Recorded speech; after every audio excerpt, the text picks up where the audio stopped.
wa yunajisu qalilul ma'i wa huwa maduna kulataini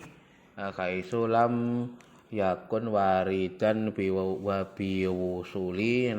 najasi ilaihi yura bil nasoril muqtadili ghaira maqfuwi nganhu fil ma'i walau makfuwan nganhi fi sholati wa kairihi wa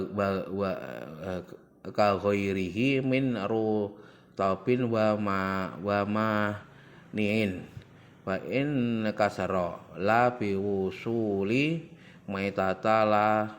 adamali jinsiha sailun ainda saki ngotawi minha ka arabi wa far'i wa fas'i ila in taghayyara mal asobatuhu walau yashira fakhiyanaati yan jusu la saratani wa syifadai wa yan jusu bihima khilafan li jam'i wala bimaitatin kana tasuwuha minal ma'i kal alaqi wala turi khafihi maitatun min dalika najasa wa in kana tarihu ghairam amukalafin wala asara li tarhil hayyi mutlaqan waqtara kasyiruna min aimatina maduhaba maliki anal ma'alayan jusu mutlaqa ila bitaghawuri wal jari karokidi wa fi kadimi layan jusu qaliluhu bila taghayyurin wa huwa madhabu malikin aqala fil majmu'in sawaan kata kanatin najasatu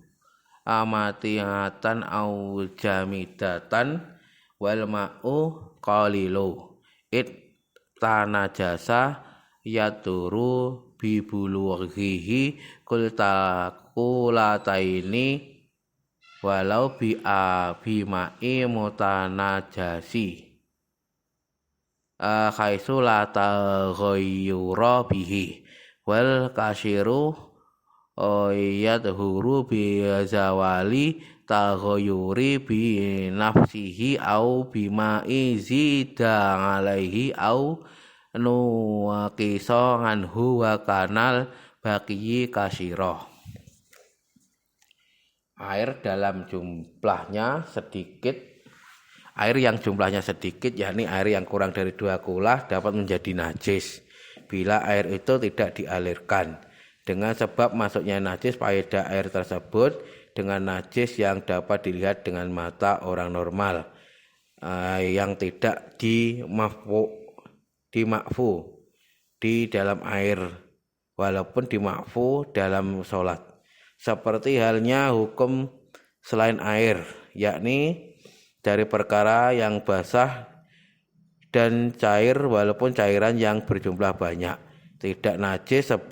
sebab masuknya bangkai yang tidak memiliki darah yang mengalir saat anggota tubuh dirobek seperti kalajengking dan cecak kecuali bangkai tersebut merubah air walaupun berubahnya sedikit maka pada saat terjadi seperti itu air tidak najis. Tidak dengan masuknya bangkai kepiting dan katak maka air dengan najis dengan sebab 2 bangkai hewan tersebut maka air menjadi najis dengan sebab 2 bangkai hewan tersebut sementara segolongan ulama berpendapat lain dan juga tidak najis dengan sebab bangkai dari hewan yang muncul dari air seperti halnya lintah. Kalau seandainya bangkai-bangkai itu dilempar ke dalam air maka air dihukumi najis walaupun yang melempar adalah selain orang yang mukallaf. tidak masalah melempar hewan waktu masih hidup secara mutlak. Mayoritas ulama kita lebih memilih pendapat Imam Malik yang mengatakan bahwa air tidak dihukumi najis secara mutlak kecuali air berubah. Air yang mengalir seperti halnya air diam. Dalam Qaul Qadim Imam Syafi'i disebutkan bahwa tidak menghukumi najis sedikitnya air tanpa perubahan, dan itu adalah mazhab Imam Malik. Dan Majmu'nya Imam Nawawi mengatakan baik adanya najis tersebut cair maupun padat. Air yang sedikit yang terkena najis dapat menjadi suci dengan sampainya air tersebut menjadi 2 kulah, walaupun dengan menggunakan air yang terkena najis. Sekira tidak ditemukan perubahan pada sifat air tersebut, sedangkan air banyak yang terkena najis dapat suci dengan sebab hilangnya perubahan pada air itu dengan sendirinya atau dengan air yang ditambah atau dikurangi sedangkan sisanya masih banyak.